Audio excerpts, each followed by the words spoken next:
Okay, more about blockchain technology. You're ready? Let's dive in.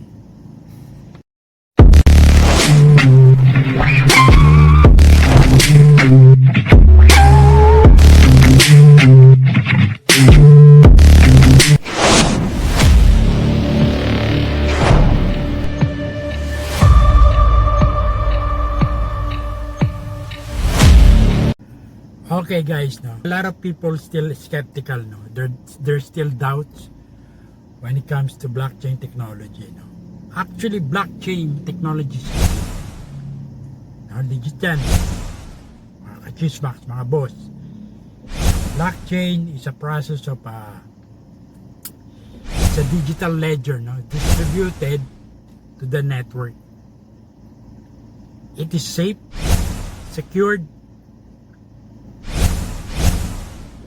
transparent, and what else? Immutable. When I say immutable, cannot be changed, no? Cannot be altered.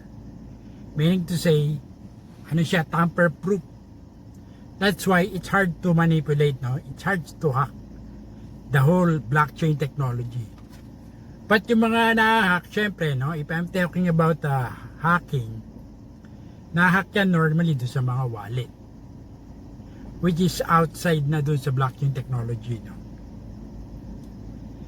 I mean, na-discuss ko na yung about the wallet, no, na na-hack, no? If you've been watching my vlog before, makikita nyo kung paano na-hack yung mga wallet. Especially, prone yung wallet sa mga yung mga fake, no, wallet. Meron yan, no? Yung mga, especially dun mga centralized, no? Prone yan. Kasi nga, well, phishing.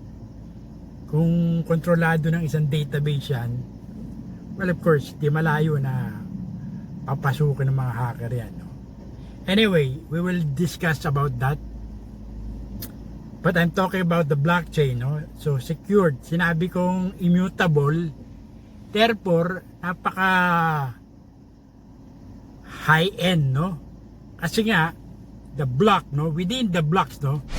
Pag sinabi mong blockchain, yung block mismo, meron siyang recorded transaction, data, no? Information that cannot be manipulated, cannot be changed, no? Kasi dito na pumapasok yung hashing.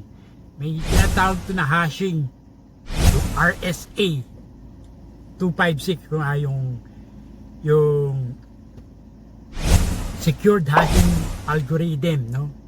Yung SHA-256. So meron pang tinatawag sa blockchain technology na ECC, elliptical curve cryptography. So RSA, yung hashing, it's all about security, no? This block, no, is surrounded by complex encrypted, no? Meaning to say, talagang it's hard to hack, no? Hindi mo basta mapapasok yan dahil napaka-komplikado. Encrypted nga yung security lang, not only encrypted, no? Talagang yung input niyan, pag sinabi mong hashing, tapos may elliptical curve cryptography, mahirap nang i-hack yan. Hindi mo basta-basta mapapasok yan, no? Although blockchain technology is decentralized, no? User to user, no? Pagkakaiba na ito sa may mga web server, ito peer-to-peer network. The blockchain technology itself is a peer-to-peer network. Sa mga iba, yung mga compared sa mga bangko, no? Ito, i-compare ko yung blockchain kasi nga digital ledger din yung bangko, di ba? Ang pagkakaiba lang nitong sa blockchain technology, decentralized. Sa bangko, centralized. Therefore, meron siya server. Dito sa blockchain, wala. So, malinaw na, no? Decentralized, then immutable. In-explain ko na kanina, no? Immutable meaning may hashing. Combination ng mathematical complex cryptography to. Ang hirap nun, guys.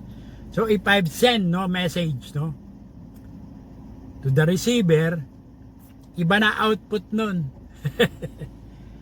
Yung input niya, ininputan ko ng ganitong text, encrypted, pagpalagay natin, tinext ko lang, parang yung private key, yung public key mo, safe and secured. Kasi nga, vulnerable sa computer, especially sa internet, and dito decentralized pa, di ba? If I send message, baka mabasa ng iba. So ginagawa nila, secured. So naka-encrypted siya, guys, This is a digital signature na tinatawag na matagal na tong technology na to, guys, So yun na nga yung sample, Kaya sinasabi ko na secured. Pwede daw ma-hack. Hindi mo ma-manipulate to na mababago. In order for you to change those figures, data, kailangan mo pang baguhin yung another block uli. Dire-diretso yan, multiple block na to kasi nga, P2P, peer-to-peer network.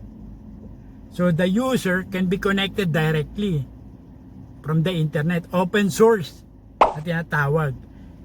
Kaya pag wala yung security na to, madali ka nga ma-hack, Kaya sinasabi kong secured siya. Ang hirap na ito, guys, It's hard to explain. Pero pinaka-simplest explanation na ito, encrypted siya. Pero malalim, complex encrypted to. Cryptography, elliptical, mathematical computation, guys, na kinomplex mo na. Tapos, ang lalabasin niya pa, hindi mo basta